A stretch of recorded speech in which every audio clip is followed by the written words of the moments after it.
Hey guys, and welcome back. We are in the final week of the Tour de France, week 3, stages 16 and 17 yesterday and today after the rest day on Monday.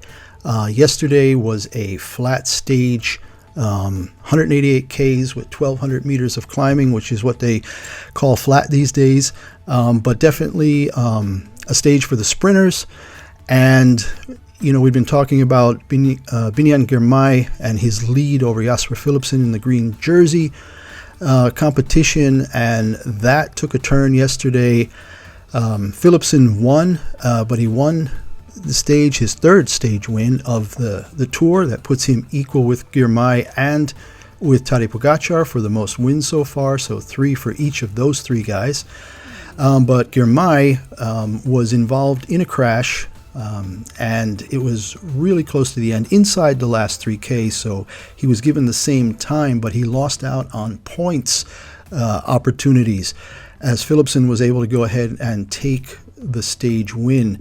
One of the things they were talking about coming down the home stretch the last several kilometers is that I believe there were 10 or 12 of these traffic circles going through the final stages. They were coming into Nîmes, and this ended up being a problem for Girmay. He got pinched on the inside edge going around one of these circles. They often take these the counterclockwise way. Sometimes the peloton will split and go around both ways, but depending on the exit of the traffic circle, sometimes they go left, or go right, stay right. And sometimes they just split and go around and come back together. It looks really cool when they do that. 150 to 200 guys, going that fast and splitting and then rejoining. Pretty cool stuff. But Girmay went down in a heap, was able to get up, was able to ride in, torn up a little bit on his shoulder, eerily similar tear to Primož Roglič the other day. But it doesn't seem like he had any lasting injuries. He went to the presentation at the end in his green jersey, got cleaned up a little bit, looked a little worn down, but other than that, these crashes with these metal barriers, it's pretty scary. These guys go down fast, and all you can do is hope that somebody doesn't run right over you. You remember from last week's video when Alex Singley of France bunny hopped over Mads Pedersen in the final sprint. So Girmay gets kind of lucky that he didn't get hurt more. He did start again today for stage 17 and was able to actually get 1 point more than Philipsen. But I think the overall rankings now in the points jersey after all of this is that Girmay is still up by 33 points, 387 to 354. And we've got 2 mountain stages and a time trial left. So I don't know if there's going to be enough intermediate sprints for Philipsen to close that gap. It could be done, but we saw what happened yesterday in stage 16. All right, today was stage 17, and Richard Carapaz went out and got himself a little redemption. I think a lot of people had him maybe top 5, top 10, for this stage. And he just took off, trying to load real quick with the... Here we go. He ended up pulling away from Simon Yates and Enrique Mas in the end of a breakaway, won the stage outright by 37 seconds in 4 hours and 6 minutes. Today was a stage where it was just constantly going uphill. A tough one.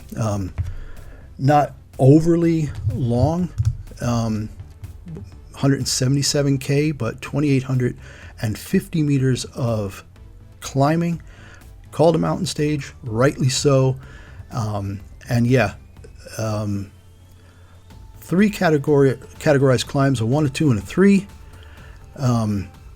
But it just seems like it started low. It started at, I think, 86 meters above sea level and got up to 1,600. So, like I said, 3 climbs went through the city of Gap, and ended up the Col de Noyer, Col Bayard, and then with one last hill at the end of Category 3.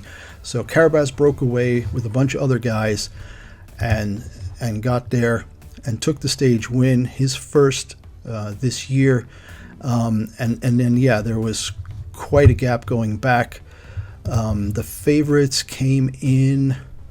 Where did they come in? I think it was, yeah. So 7 minutes.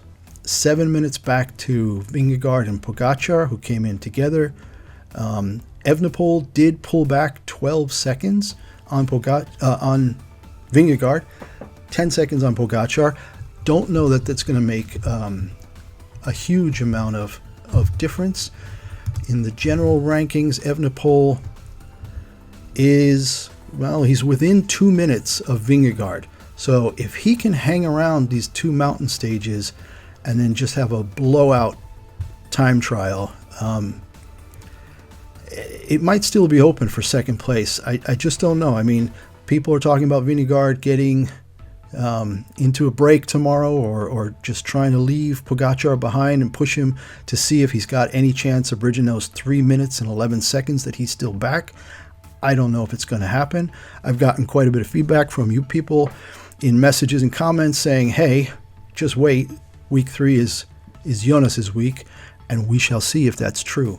So it's exciting. I mean, 3 minutes seems like a lot, but again, Pogačar has one bad day, and you get a couple minutes back, and then maybe the time trial would be reminiscent of, what was it, Le Mans and Fignon back in the day, where Fignon had like a 48-second lead or something like that on Le Mans, and Le Mans in the final day time trial was able to make it all back and ended up winning the Tour by just a handful of seconds. I don't have the number. I think it was 10 seconds or less. It was something ridiculously small. So we as fans would all love to see that kind of a finish. Hopefully it will be like that. I mean, just for the sport, you know, for the excitement, it'd be cool to see them get really close and then battle it out and be watching the timing and watching the splits as they go through the time trial on the last day. And again, if Evenepoel can stay really close in these next two difficult stages, 18 and 19, as you see here from the images, going to be a lot of climbing again. If he can just stay close, who knows what he's got left in the tank for that final time trial. So that's a summary. Cavendish, no more opportunities for a sprint finish. He is still in. He's basically announcing he's retiring, but he's still in the race. He wants to finish the Tour. He could have given up after the last sprint yesterday, ending in Nîmes, but he didn't. So it looks like he's 133rd overall now. I think there are only 145 people left. Just double checking real quick. Yep, 145. 31 people have dropped, and that's where we stand. So I will check back in either tomorrow after the first mountain stage or Friday after the second, and we'll see how it sets up for the final day in the time trial from Monaco to Nice. See you soon. Bye.